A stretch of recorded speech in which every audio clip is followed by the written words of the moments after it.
Hello students, how are you बेटा? I hope you are fine. Okay, so हम बच्चे reactions कर रहे थे. हमने डिफरेंट डिफरेंट रिएक्शंस पढ़ लिए थे. हमने कल ये पढ़ा था बच्चा कि जो एलिमेंट्स हैं बेटा उनको हमने उनकी रिएक्टिविटी के बेसिस पे जो है अरेंज कर दिया है एक सीरीज़ में, और उस सीरीज़ को हमने एक्टिविटी सीरीज़ बोला. मैंने बोला था कि आपके फर्स्ट चैप्टर में एक्टिविटी सीरीज़ है, लेकिन इस चैप्टर में भी आपकी ये दे के रखी हुई है. कल मुझे ध्यान नहीं रहा था आपको बताने के लिए. ओके, तो ये है आपकी एक्टिविटी सीरीज़. तो इसमें सबसे ज़्यादा रिएक्टिव कौन है बेटा? पोटाशियम है, फिर sodium, calcium, magnesium, aluminium, zinc, iron, फिर लेड है, hydrogen, copper, mercury, silver and gold. सबसे लीस्ट कौन है? गोल्ड. कल मैंने बताया भी था आपका कि गोल्ड जो है बिल्कुल भी रिएक्ट नहीं करता है, ऑक्साइड नहीं बनाता है वो. ठीक है, तो ये आपकी एक्टिविटी सीरीज़ है बेटा. इसके बेसिस पे हमने देखा कि जो सोडियम और पोटाशियम है बेटा वो इतनी जल्दी रिएक्ट कर जाते हैं ऑक्सीजन के साथ कि वो आग पकड़ लेते हैं.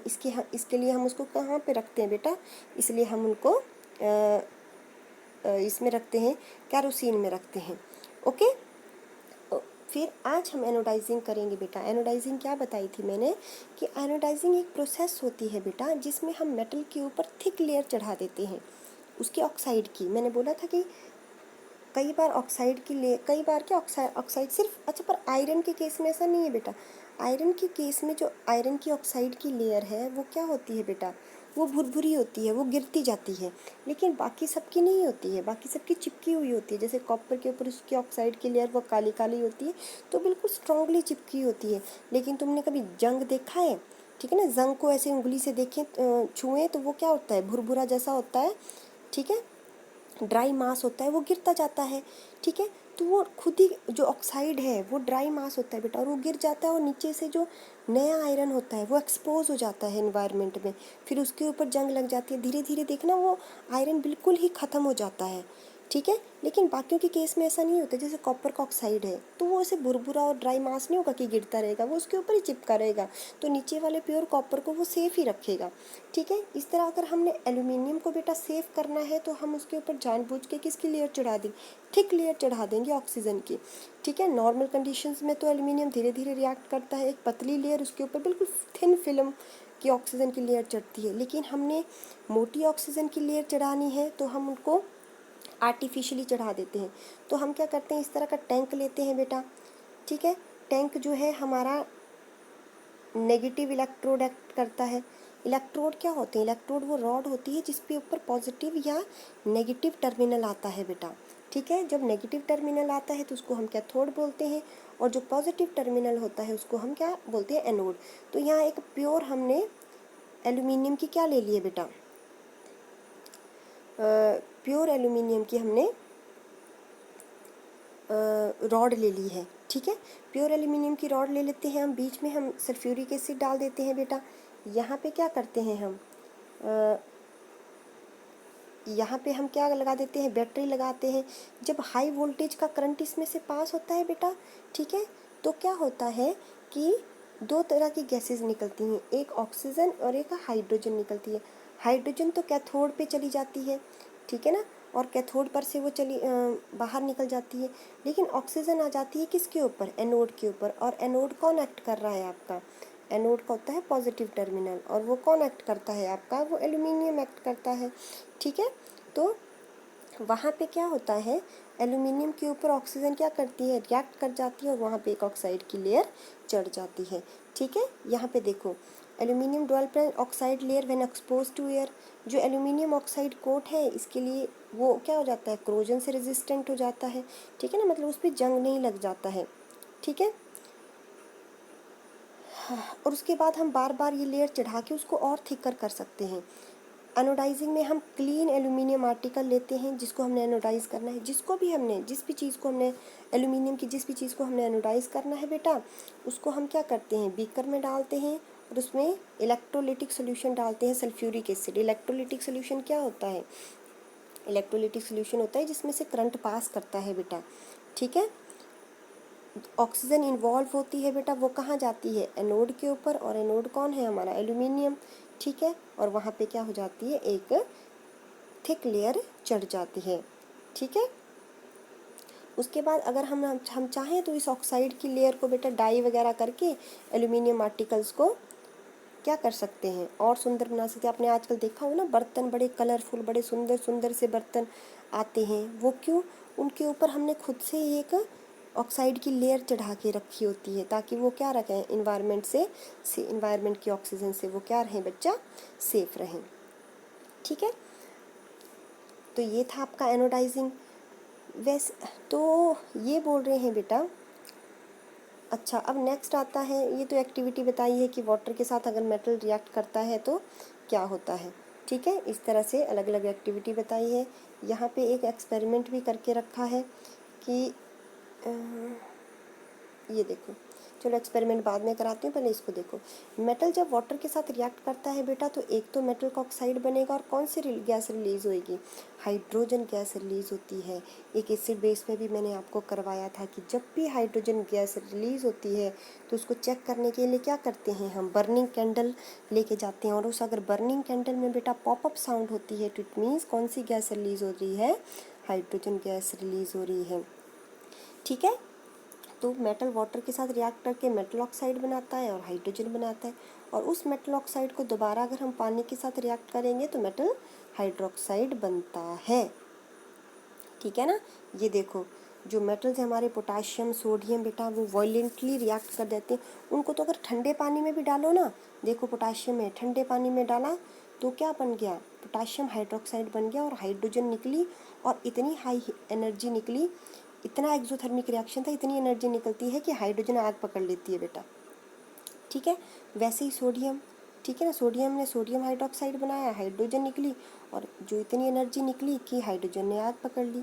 तो रिएक्शन इतना वायलेंट होता है कि कंट्रोल नहीं होता है, इसीलिए हम उसको क्या करते हैं बेटा, केरोसिन में डुबा के रखते हैं, ताकि कहीं से भी थोड़ा सा मॉइस्चर भी सोडियम और पोटाशियम के साथ ना लग जाए। ठीक है, लेकिन कैल्शियम के साथ अब जैसे सबसे पहले कौन है, पोटाशियम, फिर सोडियम, और उसके नीचे कौन लाई करता है, कैल्शियम, एक्टिविटी सीरीज़ में ना। तो धीरे धीरे रिएक्टिविटी कम हो रही है बेटा, तो कैल्शियम इतना ज़्यादा वायलेंट रिएक्शन नहीं करता है। अगर कैल्शियम को हम रिएक्ट करें ना बेटा वाटर के साथ, तो कैल्शियम हाइड्रोक्साइड बनता है और H2 गैस निकलती है। अब ये जो हाइड्रोजन गैस निकली, गैस हमेशा ऊपर की तरफ, जैसे पानी में क्या बनी, हाइड्रोजन गैस, तो हाइड्रोजन गैस के बुलबुले ऊपर को उठेंगे, ऊपर को उठेंगे ना, तो अपने साथ वो कैल्शियम मेटल को भी क्या करते हैं बेटा, उसके साथ मतलब उसके सरफेस जो कैल्शियम के मेटल है वो हाइड्रोजन के सरफेस के साथ चिपक जाता है और हाइड्रोजन के साथ ही ऊपर तैरने लग जाता है। ठीक है, समझ आई आपको।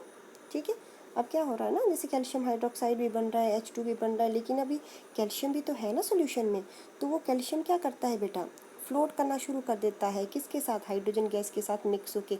हाइड्रोजन के बबल्स ऊपर को जाते रहते हैं, उनके साथ कौन भी साथ में, कैल्शियम बोलता है अच्छा भाई तू जा रहा है ऊपर तो मेरे को भी ले चल, और ज़्यादा सारा का सारा ऊपर सरफेस के साथ चिपक, ऊपर सरफेस पे आ जाता है बेटा। ठीक है, अच्छा अब कैल्शियम से नीचे मैग्नीशियम लाई करता है। अब देखो पोटाशियम सबसे ज़्यादा, फिर सोडियम थोड़ा कम।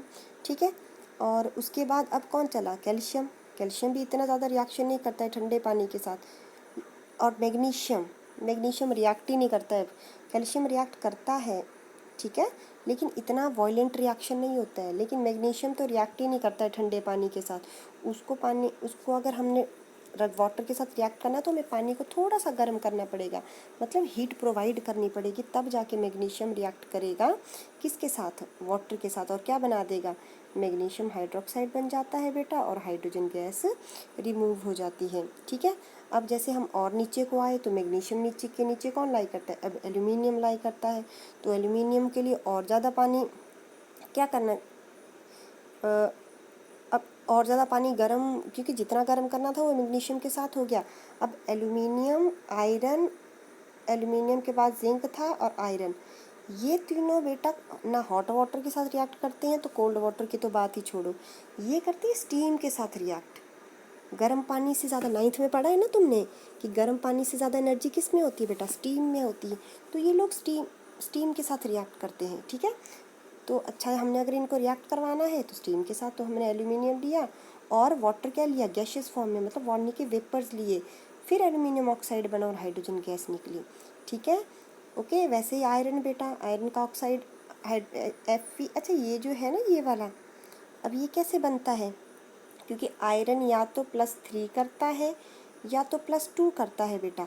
तो ये वाला कैसे बन जाता है Fe3O4। ये देखो Fe3O4 का तो ये मतलब निकलता है कि आयरन कितना है +4 और ऑक्सीजन कितना है, यहाँ पे एक बार करवाती हूँ।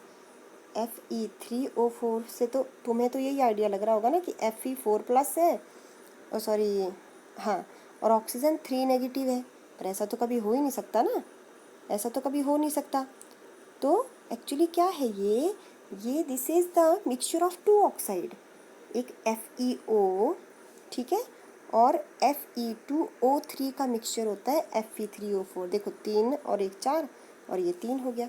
इन दोनों के मिक्सचर से बनता है बेटा ये वाला ऑक्साइड, ठीक है। तो इसलिए कंफ्यूज नहीं होना है और ये नहीं सोचना है कि ऑक्सीजन के ऊपर 3 नेगेटिव आ गया है, ठीक है ना, दैट इज़ नॉट पॉसिबल, ठीक है। उसके बाद लेड, कॉपर, जर्म, सिल्वर, ये तो पानी के साथ रिएक्ट ही नहीं करते हैं बेटा। अच्छा, ये याद रखनी है आपने, कौन कौन रिएक्ट करता है कौन कौन नहीं करता है, ठीक है। अब क्या, चलो एक बार रिवाइज कर लेते हैं, फिर ये मेटल और एसिड का बाद में करेंगे, ये मैंने ऑलरेडी करवा भी दिया पिछले चैप्टर में तुम्हें, ठीक है। अब अच्छा ये देखो, सबसे पहले कौन, पोटाशियम, सोडियम बहुत ज़्यादा विग्रेसली आग ही पकड़ लेते हैं, ठीक है। उसके बाद आया कैल्शियम आया और मैग्नीशियम आया, ठीक है। तो कैल्शियम तो ठंडे पानी के साथ करता है लेकिन बड़ा धीरे रिएक्शन करता है। मैग्नीशियम के लिए हॉट वाटर चाहिए होता है।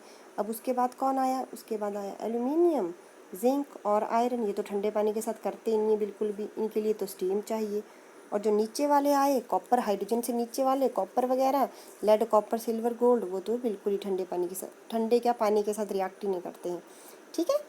तो this is all about your reaction with water, that's all, thank you so much.